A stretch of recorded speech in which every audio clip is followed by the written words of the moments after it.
19h30 sur Grand Lille TV, on est toujours en direct. Bien sûr, bonsoir à tous et bienvenue sur notre antenne. Merci de votre fidélité. 19h30, c'est l'heure du direct avec votre Flash Info.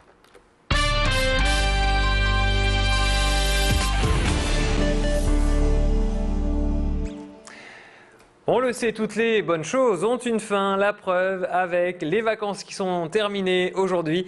Les 670 000 petits élèves de l'académie ont repris le chemin des classes, de la maternelle au lycée. Ce matin, accueil de choix pour les petits de l'école élémentaire Moulin-Pergot. Martine Aubry les attendait devant l'établissement situé dans le quartier de Lille-Sud. Vous le voyez, la maire de Lille a discuté avec des parents, embrassé des enfants et fait le tour des classes. Même si c'est une tradition pour Martine Aubry, cette visite était très politique. La candidate aux primaires socialistes n'a pas choisi l'établissement par hasard. L'école Moulin-Pergot compte 2 classes spécialisées et accueille 21 enfants malentendants et porteurs d'un handicap mental. Martine Aubry en a donc profité pour dénoncer les 16 000 suppressions de postes en cette rentrée au niveau national et leurs conséquences, notamment en matière d'accueil des enfants atteints de handicap ou issus des quartiers difficiles. Je suis venue comme chaque année à la rentrée scolaire, ici dans une école, dans un quartier dit en difficulté. Nous avons 12 000 enfants qui rentrent, il y en a 12 millions en France et je crois que la situation est partout pareille, des classes surchargées, dans certains cas des classes sans enseignants, des parents avec enfants de 2 ans qui n'ont pas pu les scolariser et qui aujourd'hui vont même dans des écoles privées en payant 70 € par mois. Et puis ces rythmes scolaires qui n'ont pas changé et tous ceux qui sont les aides, les assistants aux enseignants qui sont en recul très net cette année. Et puis, il n'y a pas que les petits écoliers qui ont fait leur rentrée. Les 158 000 collégiens ont repris leur cartable ce matin. À M, les élèves de 6e n'ont pas affronté cet événement seuls. Patrick Caner, président du Conseil général du Nord, et Marie-Jeanne Philippe, recteur de l'Académie, ont tous deux fait le déplacement. Ils ont découvert le tout nouveau collège Albert Camus, construit selon les normes HQE, haute qualité environnementale. Cette visite a été l'occasion de revenir avec le recteur sur la situation dans l'Académie, l'une des plus touchées en cette rentrée par les suppressions de postes. On écoute Marie-Jeanne Philippe au micro de Jimmy Ucceon. Dans le premier degré, certes, nous avons donc un nombre d'élèves stationnaires. Dans le second degré, nous avions perdu 70 000 élèves ces dernières années et nous avons actuellement un ratio professeur sur élève, enfin le nombre de professeurs devant élèves, qui est encore meilleur qu'en 2002. Les enseignants ont évidemment besoin de s'adapter, c'est toujours un petit peu compliqué, mais ce que nous faisons, et c'est ce que je démontre par les résultats, c'est d'adapter les moyens aux besoins de chaque collège. Et à noter que la contestation gronde déjà en cette rentrée. Les syndicats de l'éducation nationale appellent à une grande journée de grève le 27 septembre prochain. En ce lundi, on revient sur l'événement incontournable du week-end, la braderie de Lille. Cette édition 2011 a été particulièrement mouvementée et riche en émotions. Samedi, grand soleil, forte chaleur, mais aussi pluie diluvienne et c'est du jamais vu. Un arrêté de suspension dans la nuit de samedi à dimanche.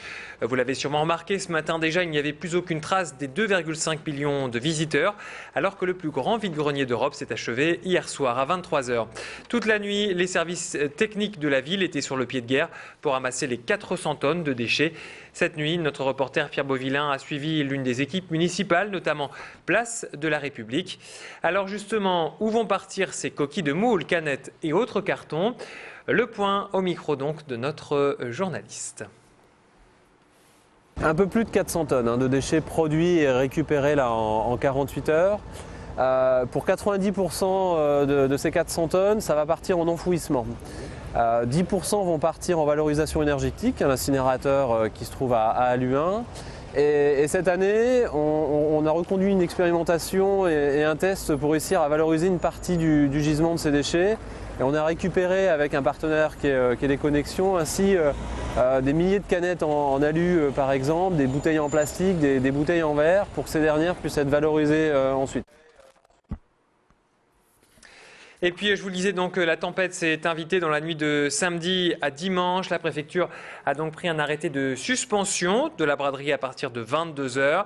Les organisateurs ont eu raison puisque des pluies torrentielles, vous le voyez, ont déferlé avec des rafales de vent allant jusqu'à 80 km/h. Il est tombé 33 000 mètres d'eau en quelques minutes. Aucun blessé ni aucun gros dégât n'est à déplorer, même s'il y a eu de belles inondations et quelques tonnelles qui se sont envolées. Vous le voyez sur ces images, signé Jimmy Echeon. Ces averses n'ont pas refroidi l'ambiance ni le moral des bradeux qui étaient encore à la fête malgré la pluie. Et la braderie s'est poursuivie également ce lundi. Aujourd'hui encore, il proposait des rabais intéressants, les commerçants aux clients. Il y a quelques années, la braderie se poursuivait tous les ans, le lundi.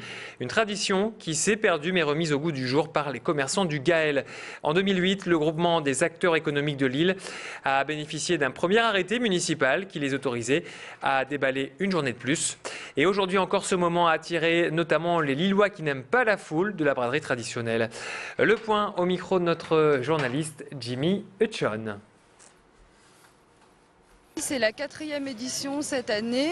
Il a fallu réactiver, il faut convaincre à la fois les commerçants, il faut que les clients soient au rendez-vous et donc qu'il se crée une vraie synergie. Effectivement, c'est de faire en sorte que ce lundi de braderie retrouve son lustre d'antan, que les commerçants qui tirent un peu la langue, il faut le reconnaître aujourd'hui, compte tenu des difficultés, je veux dire, de la population française en termes de consommation, retrouvent aussi une partie d'un chiffre d'affaires qui n'est plus celui qui était d'antan, et de faire qu'au travers de cette manifestation consumériste, reconnaissons-le, mais au travers de cette manifestation, eh bien, nous ayons une manifestation également festive.